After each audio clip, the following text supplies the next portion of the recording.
सदैव वस्त्र पवित्र रखे, शरीर को पवित्र रखे। ये पशुओं जैसा आचरण करने वाले भजन नहीं कर सकते। ये जो कहते हैं ना भजन में मन नहीं लगता, पवित्रता चाहिए।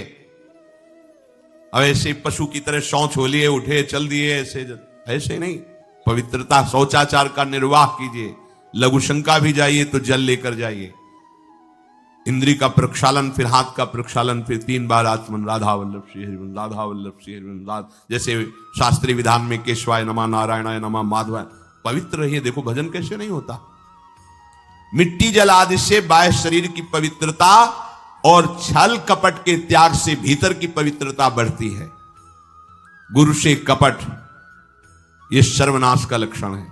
अगर तुम में कोई दोष है, गुरुदेव पूछ रहे हैं, तुमने ऐसा अक्षरशः जैसा हृदय में वैसा बोल दे जी, अब चाहे दंड दो चाहे क्षमा करो, ये आपका विषय, पर सत्य बात यह कि मेरे हृदय में ऐसी पाप वृत्ति थी, मैंने ऐसा किया या ऐसा करने का हमारे संकल्प बन रहा है। गुरु से कपट नहीं। अंदर कपट रखोगे, मन मलिन हो जाएगा, भाग जाओगे, माया घसीट ले जाएगी। जो गुरुदेव ने उपासना दी है उसी का केवल अनुष्ठान। समय कहां आपके पास और के लिए? कहां समय है? प्रियाजू के सिवा हमारे पास समय कहां है? ऐसी दिनचर्या है, एक क्षण भी तो समय नहीं है, तो हम फिर और क्या अनुष्ठान करें? अपनी लाडली जी को हर समय देखते रहना है, दुलार करना है, नाम मंत्र वाणी जी का गायन, उन्हीं की सेवा में। गृहस्थी हैं तो जो व्यापार नौकरी उन्हीं के लिए समर्पित करें। इसके लिए बहुत सहन शक्ति चाहिए। ठंडी गर्मी, मान अपमान, निंदा स्तुति, परिवार वालों की अवहेलना, ये सब मिलेगा इनाम में। इसे सहो चुपचाप, इसके लिए रो मत। कैसे लोग हैं, रो देते हैं, शरीर की प्रतिकूलता में रो देते हैं। अरे आंसू श्री जी के लिए, सिर्फ प्यार में रो श्री जी के, और सब दुख मुस्कुरा के सहना सीखो। मौनम, वाणी को बहुत संभालिए। नाम जप के लिए मौन बहुत आवश्यक है। अगर बार बार थोड़ी थोड़ी देर में बोलते रहेंगे तो एकाग्रता भंग होती रहेगी, नाम में मिठास नहीं अनुभव कर पाएंगे। कभी कभी ऐसा होता है, ये जाम हो जाता है, बोलना भी चाहे तो नहीं बोल पाते, क्यों? क्रम टूट जाएगा। शाम के समय जैसे किसी से मिलना जुलना नहीं, तो तभी लोग पूछते मौन हो क्या? तो फिर नहीं, मौन नहीं, क्या बात, इशारे समझ लो जो काम, चलो। क्योंकि अगर निरंतर मंत्राकार वृत्ति तो बोलने की भी हिम्मत नहीं रह जाती, पर वहां तक पहुंचने के लिए वाणी का मौन आवश्यक है। मौन का मतलब ऊं करना नहीं है, आवश्यक हो तो शब्द बोल दो, नहीं अधिकतर मौन रहने की चेष्टा करो।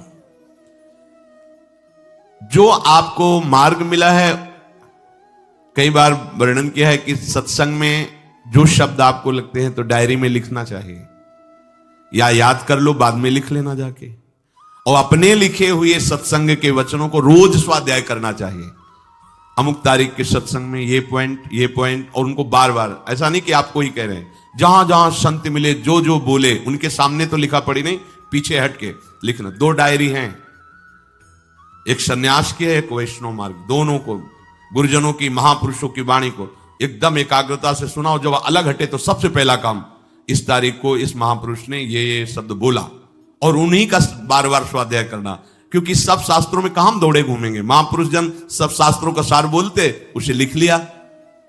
सरलता, आपका जीवन सरल होना चाहिए। छल कपट द्वंद, मुख में कुछ और, हृदय में कुछ और, आचरण में कुछ और, यह दुष्ट पुरुष का लक्षण है, उपासक का, शिष्य का लक्षण नहीं है। दुष्टता का त्याग करो। हृदय में कुछ और चल रहा है, वाणी से कुछ और बोल रहे हो, आचरण में कुछ और है, यह दुष्ट पुरुष का लक्षण है। साधु पुरुष का जो वाणी में वही, हृदय में वही, आचरण में है, तीनों की मिलान है, वही साधु है, वही उपासक है, वही भक्त है, जिसकी तीनों एक हो। वाणी से जो बोला वही हृदय में है, जो हृदय में वही आचरण में है। यहां वाणी से कुछ बोल रहे हैं, हृदय में कुछ चल रहा है, आचरण कुछ और बता रहे हैं, यह ठीक नहीं। सरलता का तात्पर्य है मन, वचन और कर्म, ये तीनों एक होने चाहिए। अहिंसा, वाणी से, शरीर से किसी को भी कष्ट ना पहुंचे, ऐसी अंदर धारणा रखो। वो अपने संकल्प विकल्प करके कष्ट भोगे, उसकी बात, हमारे द्वारा किसी को कष्ट ना पहुंचे, ये हमारी धारणा हो। सर्दी गर्मी, सुख दुख आदि, द्वंद हर्ष विषाद आदि जो है, इनको सहना सीखो। भगवान भी आदेश करते हैं, मात्रा स्पर्शास्तु कौन्तेय शीतोष्ण सुख दुखदा आगमा पायनो अनित्यास्तास्ति तितिक्षस्व भारत। जो इनको सह जाता है वही परम पदवी को प्राप्त होता है। थोड़ी सी गर्मी आहा, थोड़ी सी सर्दी आहा, पूरे जीवन गर्मी। पैर की त्वचा ऐसी हो गई थी कि बबूल का कांटा टूट जाता था, घुसता नहीं था। जीवन में कभी पादुका ही नहीं, तो चमड़ी इतनी मोटी हो गई थी पैरों की। सर्दी गर्मी जैसा आप इसको, आप देखो यहां आप कौन सा स्वेटर पहनते हैं, जीवन में कभी नहीं। सर्दी में क्या होता है, यहां ये त्वचा नहीं, क्या हमें तो लगता है काफी सुकोमल अन्य अंगों से यहां की त्वचा है, कपोल, नासिका, नेत्र आदि। यहां क्या पहनते हो सर्दी में, क्या बिगड़ जाता है? क्योंकि अभ्यास है, गर्भ के बाद निकलने के बाद यहां कुछ ढका ही नहीं, यहां कुछ नहीं ढका, तो पूरे जीवन ढकने की जरूरत नहीं। और अगर पूरे अंगों में न ढका होता तो पूरे जीवन ढकने की जरूरत नहीं। जो जंगल में दिगंबर महापुरुष रहते थे गंगा के किनारे, कितने, तो उनको क्योंकि अभ्यास, और हमने अभ्यास किया कपड़े लत्ते का, तो अभ्यास, हमने अभ्यास किया एसी रूम का, अभ्यास किया गीजर से नहाने का, वो अभ्यास किया तीनों काल गंगा स्नान, वो अभ्यास, कुछ फर्क नहीं पड़ा इस जड़ शरीर में। इसको जैसे रखो। तो सहने का अभ्यास, यदि माया से मुक्त होना है तो सहने का अभ्यास रखो। ये जरा में ओह बहुत गर्मी, ये नहीं उपासक, गर्मी है ठीक है, शरीर का धर्म है, तो इंद्री में ताप लग रहा है ठीक है, राधा राधा राधा। आप कहोगे प्रवचन करने से नहीं होता। कभी बिजली नहीं रखी दाम में, कटवा के रखे थे? बिल्कुल नहीं। जितनी देर होश रहा आंख का हाथ से पंखा कर लिया, नहीं तो बस राधा राधा राधा, जो मिला मांग के खाया, कुछ आसन पे ले। प्रवचन ही केवल नहीं रहे, अब तो जैसे जोई जोई प्यारो करे सोई मुई भावे। नहीं, जानबूझ करके अपने शरीर को अधीन नहीं करना चाहिए। सुविधाओं की अधीनता, तुम भोगता नहीं, सुविधाएं तुम्हें भोग रही हैं। जितना तुम सुविधा भोगी बन जाओगे उतना तुम कमजोर हो जाओगे। सीधे प्रकृति का वार सहो, तुम महात्मा सुदृढ़ बलवान हो जाओगे। तुम्हारे आगे समर्थ शब्द लग जाएगा। जो प्रकृति के और विकारों के वेगों को सीधे सहता है उसे महात्मा कहते हैं। समहात्मा सुदुर्लभा यम ही न व्यथयन्ते ते पुरुषम पुरुषर्षभ सुख दुख समा। जिसका सुख दुख समान भाव, किसी भी वेग की व्यथा से हृदय व्याकुल नहीं होता, वो भगवान को प्राप्त करने का अधिकार प्राप्त कर लेता है। इसलिए सहनशीलता। सर्वत्रात्मरेश्वरान वीक्षाम कैवल्य मनिकेतताम विवक्त चीर वसनम संतोषम एन केनचित। ये ध्यान रखो कि तुम कभी प्रभु से अलग नहीं हो। सर्वत्र भगवान हैं तो यहां भी हैं, सब समय में हैं तो इस समय में भी हैं, सब में हैं तो हम में भी हैं, सबके हैं तो हमारे भी हैं। हम कभी भी प्रभु से बिलग नहीं हूं। एकांत सेवन तुम्हारा स्वभाव बन जाना चाहिए। चाहे जो हो, थोड़े समय के लिए तो एकांत बैठो। एकांत मिला तो मोबाइल का संग कर लिया, एकांत मिला तो मित्र बना लिए, बैठ के प्रपंच वार्ता कर रहे हो। नहीं, अगर भगवत प्राप्ति करनी, माया मुक्त होना है तो एकांत एकांत ही होना चाहिए। भले 100 लोग हैं, हमारा किसी से कोई संबंध नहीं, और हम बैठे हैं अपने आराध्य देव के चिंतन में, हम एकांत हैं। और गुफा में बैठे हैं, शरीर एकांत है, मन से चिंतन संसार का हो रहा है, प्रपंच में है, एकांत में नहीं है। एकांत शब्द का अर्थ समझना चाहिए। हम एकांत को सीधे गुफा या कहीं एकांत, ऐसे एकांत का अर्थ है एक के सिवा दूसरा कोई नहीं, अर्थात एकमात्र भगवत चिंतन में डूबा हुआ उपासक। बाजार में बैठा हुआ भी एकांत है, सभा में बैठा हुआ एकांत है, और प्रपंच का चिंतन करने वाला बंद कमरे में भी प्रपंची है, गुफा में भी प्रपंची है। जहां आप रह रहे हो उसे ये मेरा घर है ऐसी भावना का त्याग कर दे। अनिकेत ये भगवान का दिया हुआ वास स्थान है। कुछ समय के लिए इसमें शरीर निर्वाह कर रहे हैं, ये भी छूटेगा और ये भी छूटेगा। जैसे स्टेशन में बैठा आदमी आराम से, पर वो बैठा इंतजार कर रहा है कि कब हमारी गाड़ी आवे और उस पर हम यात्रा करें। बस ऐसा ही कुछ स्टेशन जैसा विश्राम है। कब मृत्यु आवे और शरीर छूटे, हम प्रिया प्रीतम को प्राप्त हो। ये न मेरा था, न मेरा है, न मेरा रहेगा। ये न मेरा था, न मेरा है, न मेरा रहेगा। गृहस्थ हो तो पवित्र वस्त्र पहने, और त्यागी हो तो जैसे मिल जाए भगवत कृपा से वैसे वस्त्र पहने। प्रारब्ध के अनुसार तुम्हें जैसी व्यवस्था मिली उसमें संतोष करना सीखो, मांग मत रखो। प्रभु की प्राप्ति के लिए खास बात ध्यान रखनी है, अपनी उपासना में दृढ़ श्रद्धा रखो और सर्वश्रेष्ठ भाव रखो, पर दूसरे किसी की भी निंदा ना करो। अगर किसी की भी निंदा करोगे तो फिर माया तुम्हें मुक्त होने नहीं देगी। मन को, वाणी को, शरीर को संयम में रखो, अर्थात भगवत भजन, भगवत वार्ता और मौन। मन का संकल्प विकल्प रहित होना, विषयों का चिंतन न करना, प्रभु के रूप का, नाम का, धाम का, लीलाओं का चिंतन करना। शरीर का शास्त्र संयम से वर्ताव करना। अब माया मुक्त होते चले जाओगे। इनमें किसी में भी त्रुटि ना हो, सावधानी रखो।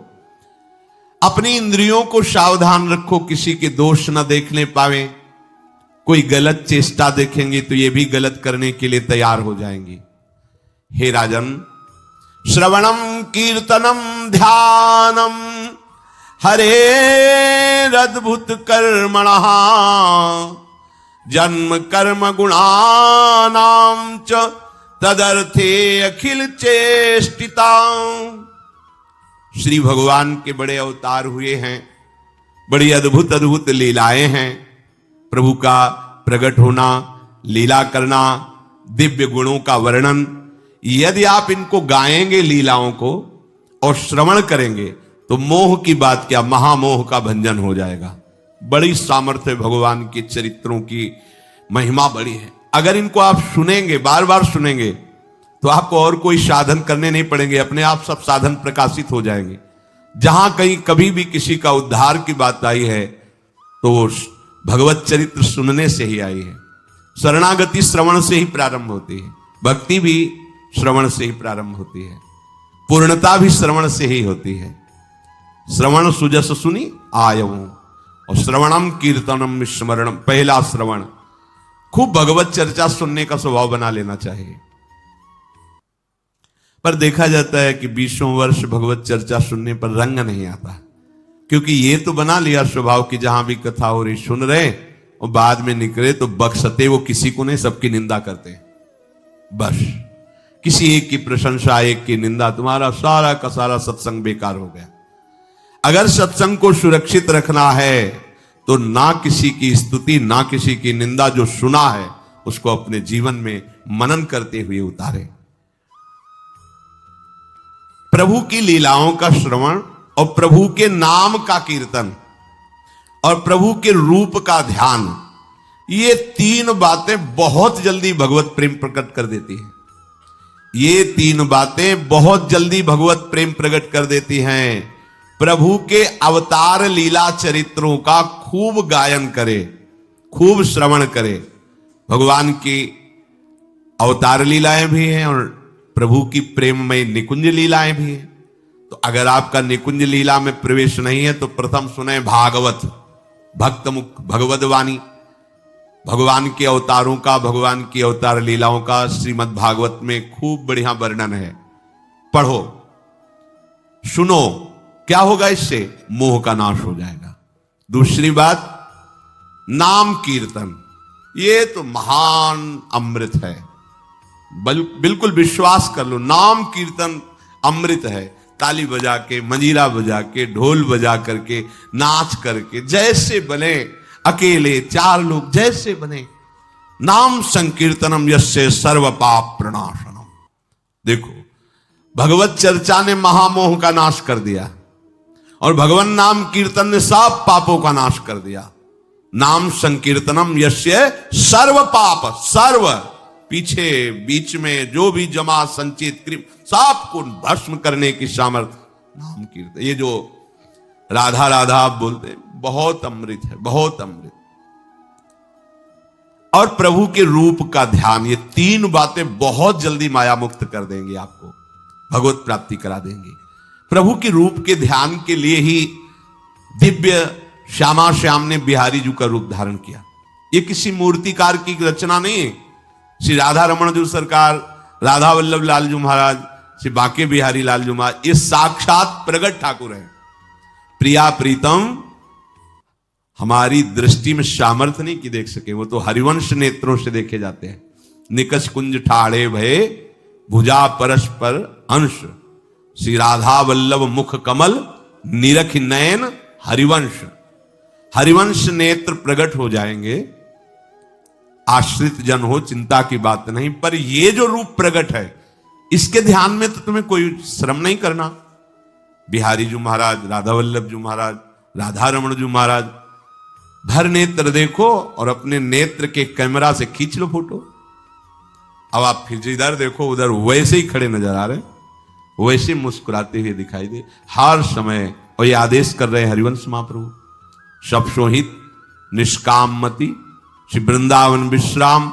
श्री राधा वल्लभ लाल को हृदय ध्यान मुख नाम।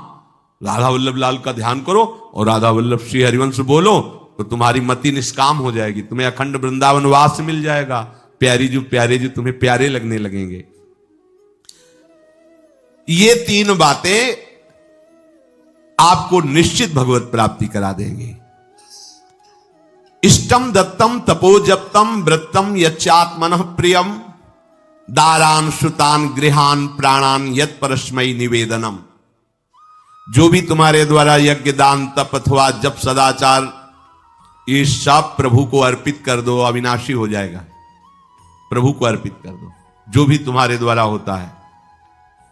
हे प्रियालाल, आपकी प्रसन्नता के लिए। फिर दोबारा कह रहे हैं, स्त्री पुत्र घर जीवन और अपने प्राणों का मोह त्याग करके, प्राणों का मोह त्याग कर। यहां पूरा समाज वैसे ही सब बैठा है हृदय में। देखो, जिस मार्ग में चलना उसे समझो। अंदर से केवल प्रिया प्रीतम में ही हमारी अहमता ममता होनी चाहिए। प्रभु सच्चिदानंद श्री कृष्ण चंद्र जी को अपना प्राण प्रीतम मानने के लिए ये जितनी जगह आप अपनापन किए हैं समेटना पड़ेगा। सबकी ममता ताग बटोरी, मम पद मन ही बांध बरडोरी। लाडली लाल के लाडले तो कोई बिरले दिखाई देते हैं, प्रिया प्रीतम के जन तो कोई बिरले दिखाई देते हैं। नहीं धन बल, परिवार बल, बुद्धि बल वही घसल करके चले जाते हैं। अरे यहां तप बल भी काम नहीं करता, और बल तो जाने दो। यहां हारे को हरे नाम, हार गए, गले पड़ गए। गले पड़ जाओ, बढ़िया इसी जन्म में कल्याण हो जाएगा। गले पड़ जाने का मतलब, जैसे कोई गले पड़ रहा हो तो उसका मतलब समझते हो, मारो पीटो गाली दो भगाओ, नहीं भागे, वो गले पड़ गए। बोले आप क्या करें, गले ही पड़ गए, आप क्या करें। ऐसे ही पूज्य श्री स्वामी राम सुखदास जी महाराज कहते, श्री कृष्ण के गले पड़ जाओ भैया, इसी जन्म में तुम्हारा कल्याण। भगवान के गले पड़ जाओ।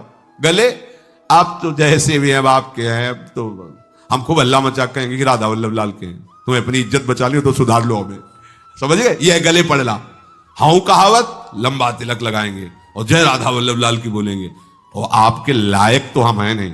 अब आपको अपने लायक बनाना कि आपका दास कैसा होता है, तो आपको बनाने के लिए कोई मशीन की जरूरत नहीं, आप ऐसे बना दोगे, बना देना। अब आपके गले पड़ गए, आप ही हमारी इज्जत हो, आप ही हमारे जीवन हो। अपनी इज्जत संभालनी हो तो हमें संभाल लेना। वो संभाल लेते हैं। वो मच्छर को ब्रह्मा बना देते हैं, घोर पापी को ब्रह्म ऋषि बना देते हैं, उनके लिए कोई दुर्लभ बात नहीं। पर जब तक अहंकार है तब तक उनकी तरफ से ये प्रोसेस शुरू नहीं होता। जब हार गया और गले पड़ गए, फिर वो बड़े बड़े महात्माओं के द्वारा भी बंदनी हो जाते हैं।